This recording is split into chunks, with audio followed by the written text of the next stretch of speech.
All right, well, what we're going to be doing today is kind of an introduction and kind of an overview of an understanding of where things are with our present food system, just in order to provide the context for other things in this class, in this course, but then beyond that, the actual work that you would be doing as extension agents, as field faculty or specialists, connecting with and engaging in this question, because it really is a fundamental question that we all have as we work with producers, as we consume foods, is thinking about our food, where it comes from, and the system that it comes in. Global and local are two ends of the spectrum, but they're just things to think about as we go forward. So anyhow, that's what we're doing today. Given this background, given this overview, I think you'll have the opportunity to be reading and thinking and talking about it as you go forward. And we're very excited to be starting this. It's been a while in process, and for us to actually get something going and getting it out to people is just really exciting. So I'm John O'Sullivan, and I am, let's move to this next slide right here. I'm John O'Sullivan. I have been the director and been involved in CEFS, the Center for Environmental Farming Systems, for a number of years. I just retired this past year. Was a faculty member at A&T, North Carolina A&T State University since 1983. It's the 20th anniversary of CEFS too, as we've got in these slides. So we've been at this a little while, enough so that it's not brand new, but as we'll be talking and thinking about it, it's just a beginning of a process. So we're all excited about this and really encouraged that there is interest in this across the state and other states, our neighboring states, as it is an important question for the future of agriculture. What we want to be really focusing in on and thinking about is the evolution and developments in these processes. And I'm not a hard scientist. My background, as you'll see, is in history and the social sciences. And I frequently joke with my good friends who are the scientists doing all that great research, that they sometimes forget the context, especially the human context of what's going on. And they can be so right on with a breed of a plant, with a process, but if it doesn't fit with the human context, then it might not go anywhere. And so let's be talking about global and local food systems intelligently with the recognition of the evolution. How did we get here? How did we get here? Where's it going? Why is it going? Why has it gone the way it has gone? Where might it go? Where are the touch points maybe to bring about some changes? So those are kinds of the things that I'd like to go forward with. And I'm sure you all know we're all talking these days in terms of systems. Everyone recognizes that everything is part of a system. And whether you're looking at a particular breed of a plant or a marketing approach, it's all part of systems. And we recognize that. But that's easily said, and then how do we impact it and how do we make something happen? We must recognize in all of this that we're at a point in the journey of humanity. When all's said and done, human civilization, human culture, humanity itself in many, many ways is defined by food. And that's an important thing to recognize. When we start messing with people's food, we are frequently messing with what is sacred to them. We could very easily do that. And as we have evolved as a species, these questions of distribution of crops and animals, control of land and labor to produce things, civilization itself evolved out of the control of distribution, of production, and markets and access to things. And then setting up this transportation system so that people can get it where it's needed. And we could go back to Egypt, we could go back to Babylon. Stories are the same. We go back to the Mayans. Stories are the same because these are the same questions just as today. But maybe a little more seriously, are we at a tipping point in this question? I think that's kind of where we are with our wonder. We have been able to do so much, especially since World War II, in terms of our production expertises. But about agriculture and the environment? Where are we with it? And then other issues, food access and rights. Is there a right to food? Is there a right to good, clean water? Or does that not matter? Those are kinds of questions that we're at now. As well as the human choices about food and food systems. As I've said, they're part and parcel of family. Family meals are so much more about the gathering of the family than the meal and the stories and the way food is prepared and who gets involved and all of that stuff. And so that probably matters as we go on forward. Agriculture as an occupation, is it valued in our society? Why or why not? And how do we help make something different? It's easy to say, wow, let's have good food, and we aren't ready to pay for it and things like that. And then farming connected to consumers, what we in Extension frequently call ag literacy. People don't know anything about food. If it's something done by somebody else, and that's it. How do we go forward with these things? Anyhow, as you can tell, I mean, I come from this with a wide diversity of backgrounds. I started in this question with Peace Corps in West Africa, doing village level research with producers. I've been in cooperative extension in North Carolina for 30 plus years, farm management and marketing. Worked with Southern SARE, so got a broader vision of the South, lived in Alabama for 5.5 years and such, as well as traveling around the world. So I've been a professor on the Semester at Sea program a couple of times, and I've taken students to visit fishermen and farmers and gardeners across the world, as well as here in North Carolina and around. So my perspective is coming this kind of mix and feet in both camps, very definitely. And as we talk about it, we have to recognize the strength of the global food system. It is awesome.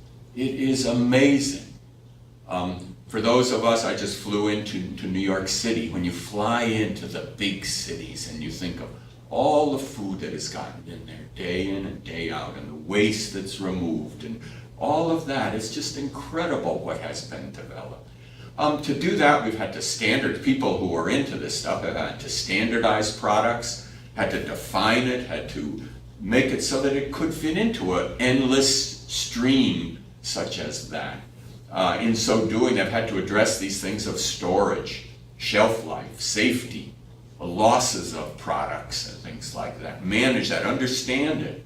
And then this whole thing that we developed as a strength in this is transportability of our foodstuffs, and how do we do it? The cool chain, the development of the railroads in the United States with the refrigerated cars, moving food from California, Florida, Texas to the cities in the Northeast, as being a mechanism that got fresh food to people, as well as meat and things like that, quality maintenance and travel times, and how much more sophisticated that has gone along as we have proceeded. So the old days of putting ice into the refrigerator cars evolved into the big railroad cars and tractor trailers that are temperature controlled, that have logs so that people know exactly what the temperature is, and on and on. But look further down into this, think of the financial aspects that need to be managed in something of this scale, so that ownership and financial integration are part and parcel of this. And then we get a distribution out to people with a certain quality standard so that people kind of know what they're getting, or that there's understanding on the part of the consumer and the supplier of what it is that we're talking about.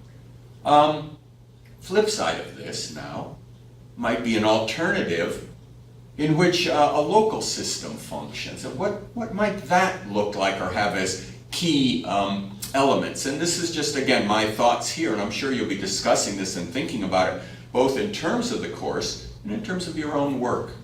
But to me, there's certain ways in which we have a niche, let's say, an identifiable product, a footprint that people feel strongly is minimized rather than using all the packaging, for example, and distribution and things like that, tends to kind of really try to build the whole system, thinking from the ground, thinking from the soils, thinking from maintaining the viability of all of that as being so very, very important. So At least to me, these are starting points for conversations of thinking of a global system, what it looks like and what it needs to be, and a local system and what it might need to be. And there are many other elements, and hopefully in different counties there are many elements, in different states. So be thinking about it and trying to think of how to make it work to the benefit of all of us as consumers, as producers, and as part and parcel of the global system of which we are strong members. So, just briefly, historically, food systems have been food production, transportation, storage, preparation, consumption, disposal of waste, and all tasks central to human economics, to human well-being, family, culture, and religion. And it is about nutrition. And I'm so impressed with what the food scientists know about our nutrition needs. But it's also about culture. It's also about going to a market in which the people know each other, in which people expect certain products and get them ready in certain ways and offer them in certain ways. Organization of land and other resources. Being in Africa and working with farmers and knowing the system by which one had access to land, how important it was. That it was the village elders and ultimately the religious leaders who decided, who said, you're going to cut Mother Earth to grow something. You can't just do that without recognizing what you're doing and figuring out a way to make amends to the system. That was their way of looking at it. So organization of land and other resources, sacred forests, let's just chop down those trees, they're in the way. Wait a minute. That's the sacred forest. That's the cemetery of our ancestors. We can't just be using it simply in terms of food production. Trade, markets, relationships. No matter where we are, these are part and parcel of things. And it's interesting, you go into a big box store and getting to see the same people and them seeing you, building a relationship in a Home Depot or in a Walmart. It's the same. It's interesting, isn't it, how human we are. What I want to do here, and again, these are two extremes. And these are on the web. If you Google food system maps, there's a multitude of them. And I just want to give you two extremes. Again, be thinking about this. Suppose we were thinking of an ideal food system. We would want to have the elements of it, and you can see them here on the screen or find them on the web. But it's about the environment over here in the west side of this picture. The north side talks about farming with all of the different aspects of management that are involved there. The economics in terms of access then to the food, and the social. And we've got supply and demand. We've got biological systems. We've got economic systems. And economic, taking it in the Greek sense of the word, being about household, and management. So that's the economics, that's the political system. They're all part and parcel of it there, yes. So let's just have that as one end of a spectrum, and then we can come up with a global food system, such as we might need in the world today. And we can look at all the different aspects of it, and we might recognize that in a certain sense we do have a fractal, that we have to go up and down, that there are parallel systems. But we can perhaps create a system that is just so complicated, that is outside of the realm of where things are manageable in a true sense. And maybe that's where the tensions are that some people are feeling, and which is why maybe there's a lot of interest in local, knowing your farmer, protecting agriculture in a particular place, recognizing, my goodness, how are we supposed to protect agriculture in Orange County, North Carolina? Where's that in this, is a question you might have as a citizen living in Orange County or wherever you are, and especially people in extension who have roles in terms of working with producers and consumers and political leaders and helping people understand where we are, so that on the one hand this is useful to look at and think about. So anyhow, I wanted to put those kind of as the polar opposites to ends of a spectrum. Now, we again go back to the global system. There are pros to it. It has been great in certain ways. Reduction of global famine since World War II. I mean, you know, the old pictures of the lack of food in India and China or Africa. The ones that have occurred since then have been because of war and ways that people couldn't get food into people who needed it. So it's just been amazing. Beyond that, going back in history, and we'll mention this, the Columbian Exchange. When we start thinking about what happened when Columbus left Europe, came to the New World, the foods that he found and where they ended up is enough to really make you say, oh my goodness. For example, on the trip around the world, we were down in Brazil and saw, our mindset was about New World agricultural products. We ended up, but on our journey we were in China. China, of course, has the world's largest consumption of pork, and pigs coming from Asia, by the way, over toward Europe. But most of the pigs in China, just like in the rest of the world, are fed grains, especially corn. And corn is a New World crop. So that as we began this trip with my students, we were talking about this global and local, and then they brought in the question about indigenous foods, which is something to be thinking about as well. And we were, by the point we got to China, having rousing arguments about what is local and what is global, and when is global and when is local. Because it is thought-provoking what we have done as human beings. Columbian exchanges, we'll see, we've got a little bit of a graphic of the things that are carried back and forth. And those are both good things, like corn, and bad things, like all the weeds we've distributed around, or things that got out of our control, kudzu here in the south, you know, and many other things, Johnson grass, you named there's so many things. So, you know, we've done amazingly in terms of creating a global food system. In so doing, and with the technologies, look at the reductions in cost per unit of output, dispersal of food, of income from food production, how it has spread around the world. So that, for example, now, you know, corn for China is coming from Argentina, Paraguay, Brazil, as well as the United States. It's just amazing. Green revolution, incredible yield increases which have been done, based on industrial inputs and management systems. But again, are we at perhaps a tipping point in terms of something else? Pictures from around the world, and as you can see, I've just laced these in here, that bananas being put on a ship over on one side in big containers. The other picture here is they're loading tuna off of a ship in Manta, Peru. And that's coffee plantations and coffee houses in Costa Rica, western Costa Rica. So it's around the world, it is well connected. A lot of this did develop in the Mediterranean, which again, as you think of it, those of us who study a little Latin and Greek, you know, Mediterranean, the middle of the earth. In the old days, when travel across land was so difficult, water was the way to travel.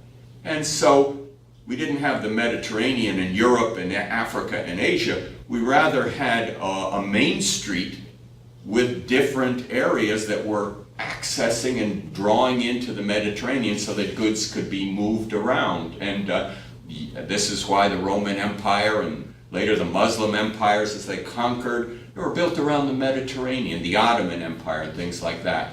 But in, as you know, around 1500, Europeans, because of the development of some of their ships, were able to move across the Atlantic and move down around Africa and understand the globe as it occurred. They made connections, they claimed areas as possessions. They began, and this wasn't building empires in those days. I mean, the mindset with these places that they set up were called factories. The idea was that there were production centers of different things, commodities, mining, people from Africa. The factories were set up on the coast of Gold Coast of Ghana, Elmina over there, 1471. Elmina The mine is a Portuguese word, and it was a slave fort, which people were brought in to be brought to the mines over in the New World. So anyhow, this is kind of beginning of this connection. It bursts out of the Mediterranean. It goes forth with certain systems of production already in place, slave production from the Crusades, and back in those days, Roman Empire, Greeks, all back into that. There's a product there too as well, as perhaps some of you know, and that was sugar. Azúcar is the Arabic word. And it was, Europeans became acquainted with it in the Crusades, saw the production system, saw they were dependent on the Arab traders and Muslim world, and they said, what do you know about that? Maybe we could do that. That's the start of really what goes forward out of the system. Over time, an Atlantic trade system develops. Again, you know this from probably high school history. This is really the base of the food system, global food system. So that we've got slaves, items being brought from Africa, not just Africa originally. There were indigenous indentured servants from Europe that were brought. Barbados, for example, had white worker sugar plantations for years and years. And then products were being brought. Look at there, you've got rice that came from, for example, South Carolina. That was African expertise, and it was a product now that was shipped as they're listed: silk and indigo. Tobacco was a New World product. Sugar, molasses, wood. You know this stuff already, but this is the flow of it that was created. Manufactured goods, raw materials. Here's that Columbian exchange I was mentioning, and you can see products being, and other things coming from one side, transported to the other. Look at coming from the old world from the perspective of the Europeans and Africans. For example, if you look over there, some cattle are brought.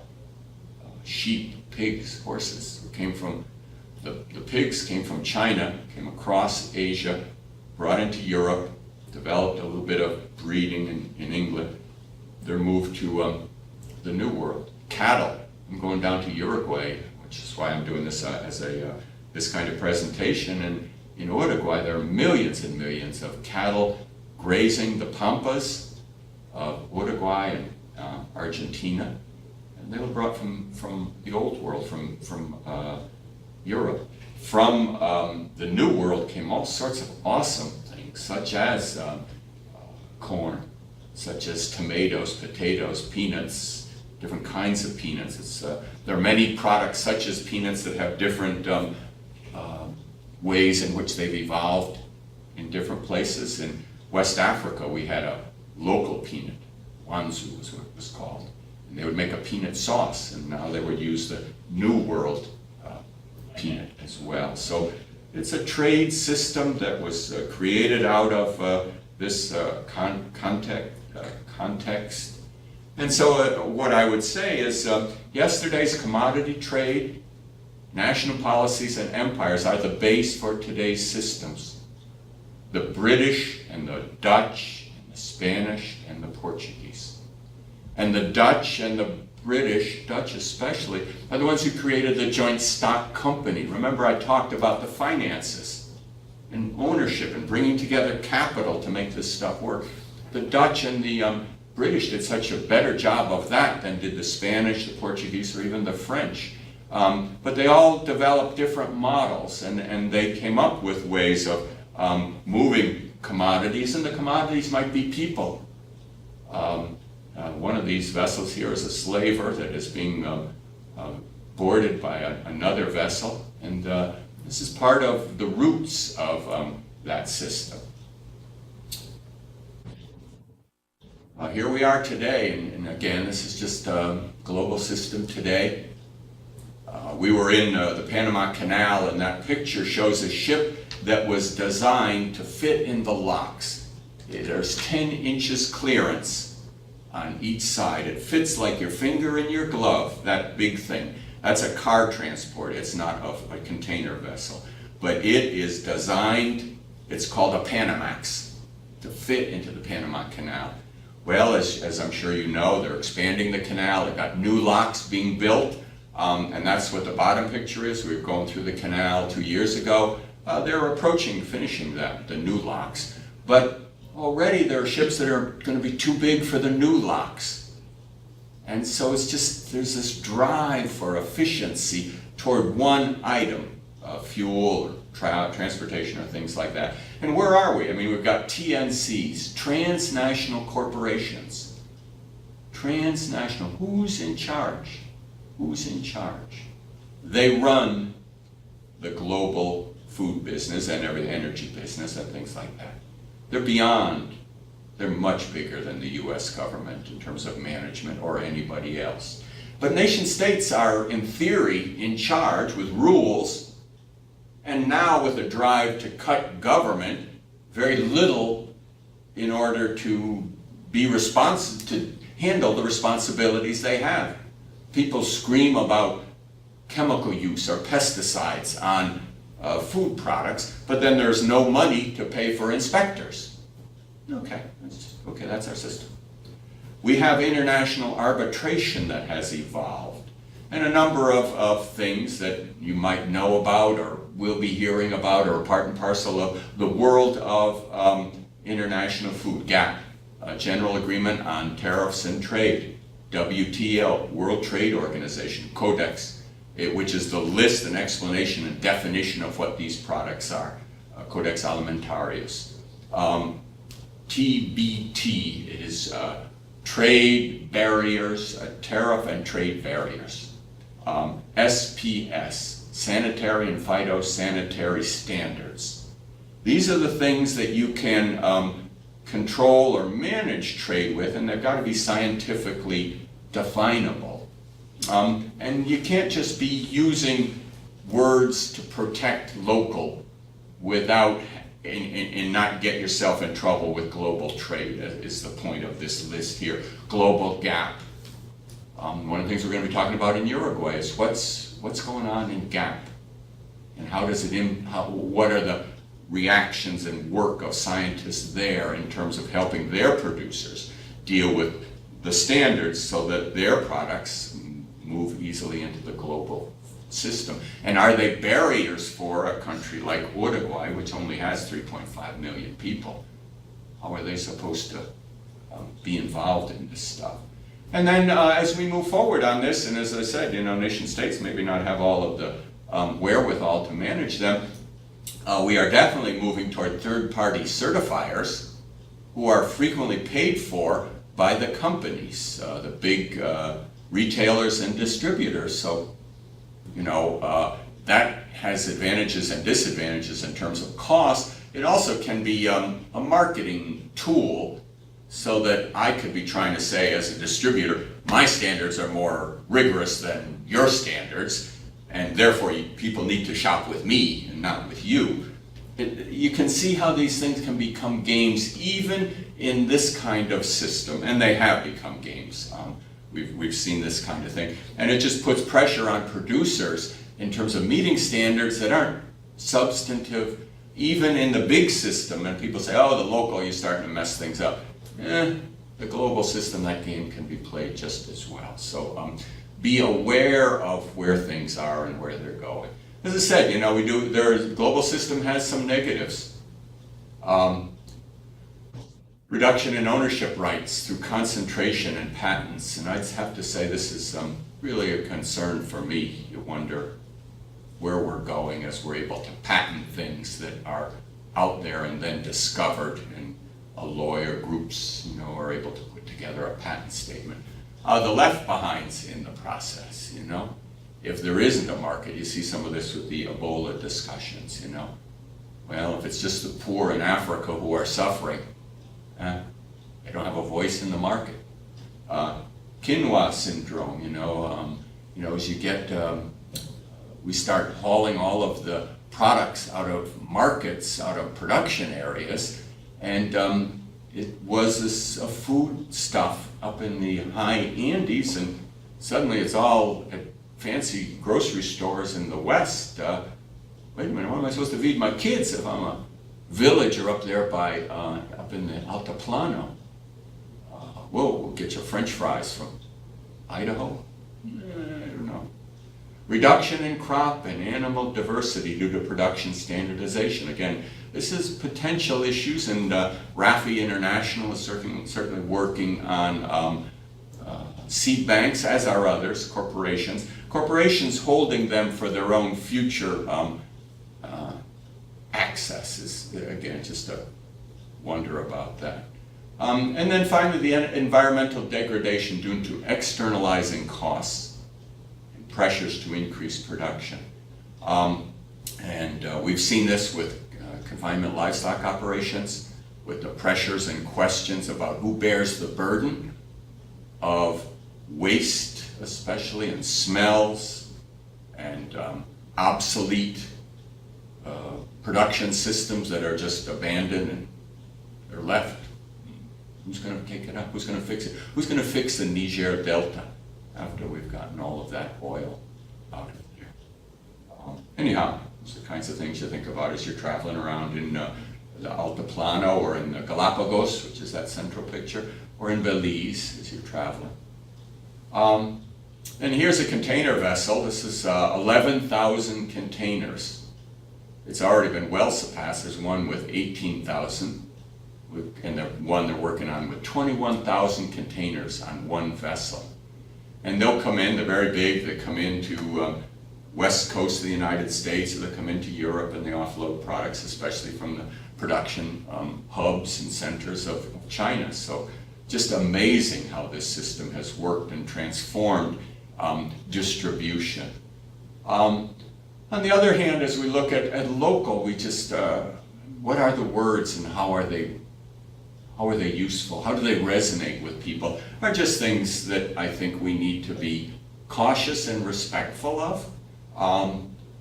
Local, organic, natural, permaculture, biointensive, sustainable, equitable, are all words that may really matter to people in terms of what they value, and therefore should be respected, and perhaps they can act on them some way. And my thought would be, to set it up so they can't act on what matters to them. It would be a loss of our engagement as humanity. Over time, we've seen very interesting systems in which we've tried to respond to these questions. And you can go back in your history and conservation of nature, the American natural parks and the soil and water conservation, all of the efforts to do those kinds of things, Agricultural Adjustment Act and things like that. Ecology emerging as a question, sustainability, sustainable development, the Brundtland Commission report, 1987, the UN getting involved in this.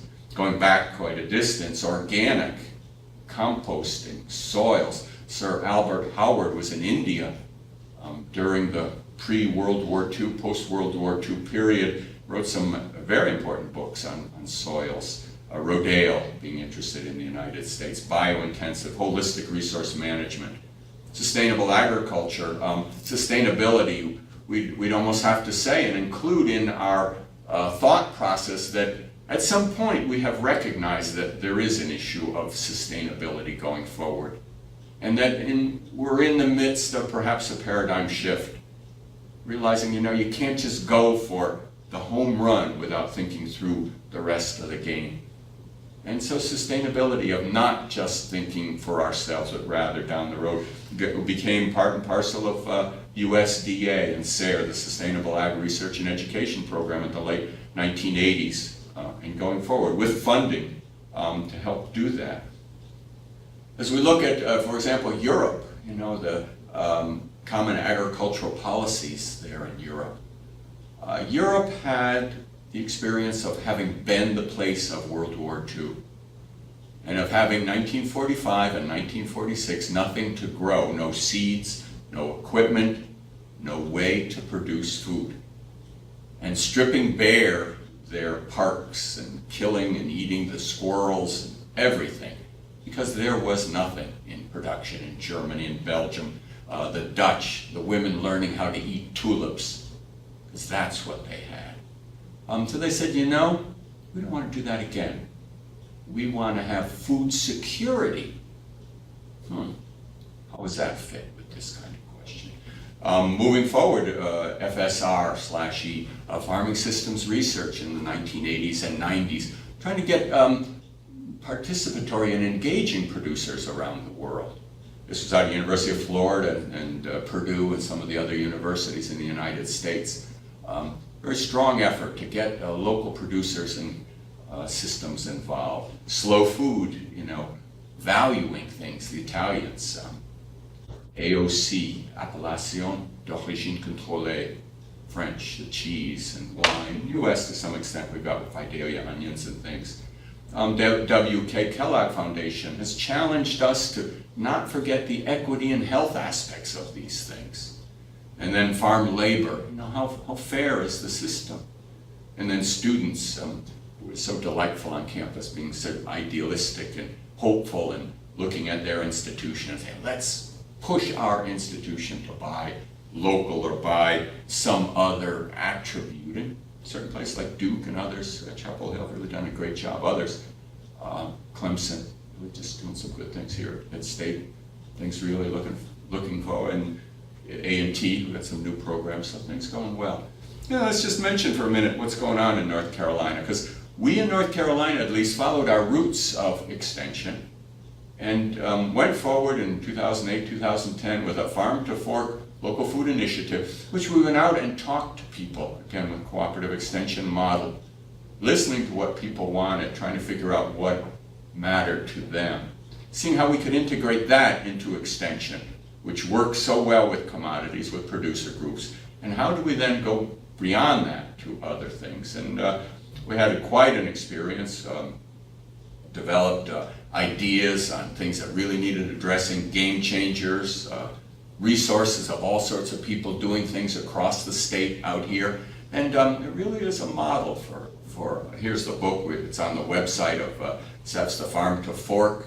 It's got some background and statistics, information about this. It's not just made up by people sitting on a campus. It's part of the conversation, we're part of it, I hope. But it is across and out here to the communities. You know, with some prioritized, how do we, so what? You know, this is the question for people in extension is, out in your county, so what? What are you going to do in this county or that county? Does it make a difference? How do you know? How are you going to go about it? And then how's it going to fit? And what resources do you have? And maybe beyond. So those are the things that, again, 10% campaign. Our argument, our thought is in North Carolina, at least we spent approximately $3.5 billion on food per year. What if we just kept 10% of that for local producers? And so we've got cooperative extension, local food coordinators at least aware of and thinking of this as a mechanism to help inform consumers and to help producers. Agriculture is changing, even with this slide, things are changing with prices of fuel going all over the place. But down there in the middle it says about 10 to 15 calories of fossil fuel are needed to create 1 calorie of food. You wonder about that as a production system.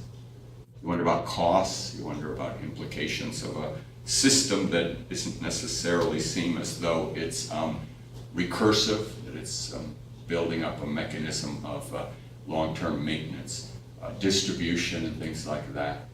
There are changes going on, and you know this out in your counties, in your cities. Great consumer interest, a lot of marketing, a lot of buzz, a lot of creating terms and claims, which we as thoughtful, knowledgeable people who have science as a background, who know producers, who know distributors, we've got much to contribute to this, to make it substantive and of value. There's just some information on that. And so what have we done? You know, here, this map is kind of it's not quite accurate in terms of the header, but from the mid-18th century until the end of World War I, we created a system built on empires and control of things. And then World War I and World War II shattered that. But those networks are still there, so that Brazil's Portuguese connections and a Spanish-speaking world, and on are there. Here's our container ships, just the scale of what we're doing. We're able to move products. As we develop local responses, these pictures I think are a little interesting. We've got rice growing in Wayne County, North Carolina, at that top picture at the small farm unit. Going back to something that had been brought in and was part of an earlier system of production in the early colonial plantation times. Growing vegetables year-round, having community gardens to help people have a better sense of what the culture was. And so there's things to be done and connections and, consumer awareness of costs of the global system, building local relationships, protecting the environment, making local profitable. How are we supposed to do that? Who's going to do it if Extension doesn't? Develop ag literacy so kids know where their food comes from. Future farmers. And then we do have this issue of how we're going to feed the 9 billion people in 2050 or whatever that question is. And who's we? How's it going to work? Certain people are trying to claim it as their right, as let's say a big corporation. They've got all the answers. Well, I think what we've seen here and what you know from your work around counties, life's a lot more complicated than that. We do know that we've got as much food now to feed the people we have now. We've done a great job of that. But there are systems in the way, and there are people hungry, probably in your own hometown. Something's not working. How do we address those? Those are part of this question, as well as the simplistic production of food. Things are changing here in the Southeast. We've had a lot of loss of farmers, farmland and fishing. Average age of farmers is quite high. We have not done a good way, done well of getting people involved, seeing it as a successful, desirable lifestyle. How do we make that happen? Or does it matter to us? I think it certainly matters to me that we have an agriculturally dynamic and viable North Carolina that is grounded here as well as connected globally. I mean, I don't have any big worries that Smithfield is now owned by a Chinese corporation, but I do like to have local food and local food access and decisions made about food here by us, for us. And there is consumer interest in this. We know that, and I think that is the strength of the capitalist system, is that consumers matter. And they vote with their dollars, and that they should be aware of and act on information. And so we ought to strengthen that. We ought to make that part of our food system. There's public health interest. We do have issues. I don't know I can't say the direct connections, but there are issues of obesity and diabetes and health somehow tied to the way we live. Our food, our exercise, whatever it is. We need to do a better job. We need to understand that to help people make the good food choices they want to make and have healthy lifestyles. Unequal access and health disparities. These kinds of things about the growth and the issue of obesity or overweight issues. This goes on. It's not totally linear, but it is a pronounced trend in terms of Americans getting bigger. We at SAFS have taken on challenges, recognizing this. For us, it's been a journey. And we see ourselves as being tied to the universities, part of Extension, part of the departments, but then also with Extension and with our communities. And we believe that this stuff matters and that we want to be part of it. And that everyone should have equal opportunity to participate in the conversations, in the decisions, in access to this heritage of human beings. We believe that communication and engagement of all will help address some of these things. We believe in integrity and transparency. And when we're not as good as we should be, we want to be called on that. We want everyone. Food matters. Food matters. We want that. We know that. We want to make sure that we are consistent in our actions and our values. Collaboration. We believe the universities, the North Carolina Department of Agriculture, people of North Carolina working together can do something about this. And it's in collaboration, it's in partnerships. Because if somebody thinks they got all the cards, it's going to fall apart. People are going to step back, going to wait, going to cross their arms. You're going to remember other things. It's about going forward in this stuff. And then the last one we brought in is equity and social justice in our conversations, as challenged by Kellogg and others. We see a system that is not fair, that is not giving everybody a fair shake, that somehow it has been set up. And how do we change it? It's not blame, it's not guilt, it's, wow, how do we go forward with the issues that are right here in front of us? That's, to me, where the question is, and that's where the strength of extension and of learning and reading, learning from others is going to help us to get forward. And so we have been on a journey. This was our earlier map. I think we've got another one. Hopefully I've got the new one in here.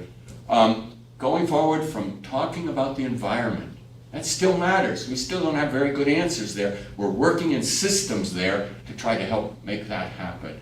Going forward into bringing people in markets and NGOs, and getting connected with consumers and finding funding resources. So this is where we're on a journey. Just as I talked about the journey, the development of the global food system, this is our journey as part of that. And I don't know how we're going to get it across to people. I know economics is a language that we need to master better. But that's something to be thinking about. Multiplier effect, local, getting at this, that we don't just sit satisfied with our values. We act on them and we communicate them. Again, you'll see this, I presume it's in some of the materials that we've developed. We're using it elsewhere, but understanding, helping local political and business leaders see the value of local to the economy is something not to be ignored. But that maybe pulls all of us out of our comfort zones of production into these kinds of questions.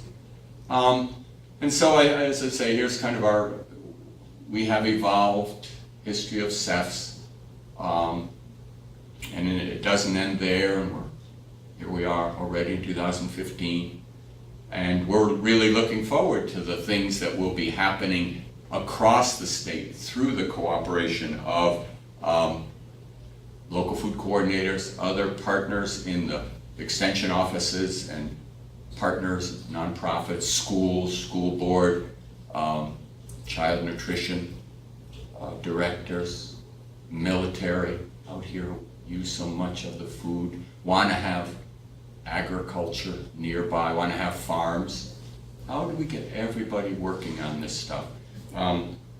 We need to develop our skills to help make it happen, to facilitate it, to make the contributions of our knowledge as we go forward. Well, I think that's kind of it. I left a few references here. You've got them, and Joanna will have others with our project, with the website, other things, and some of the books that I certainly use to help bring this kind of thing together. So thank you for your time. I know we're moving over into a question and answer period, and I think Dr. Nancy Creamer will help facilitate that, but don't hesitate to email me, or I'm going to be traveling for a little while, but I'd love to hear, and I'm definitely going to keep my ear to the Rio when I get back. I'm not going away permanently, but in May I'm going to listen to all of the good things that have happened out of this project. So really appreciate the opportunity to lay this out, and at least give you something to chew on as you go forward.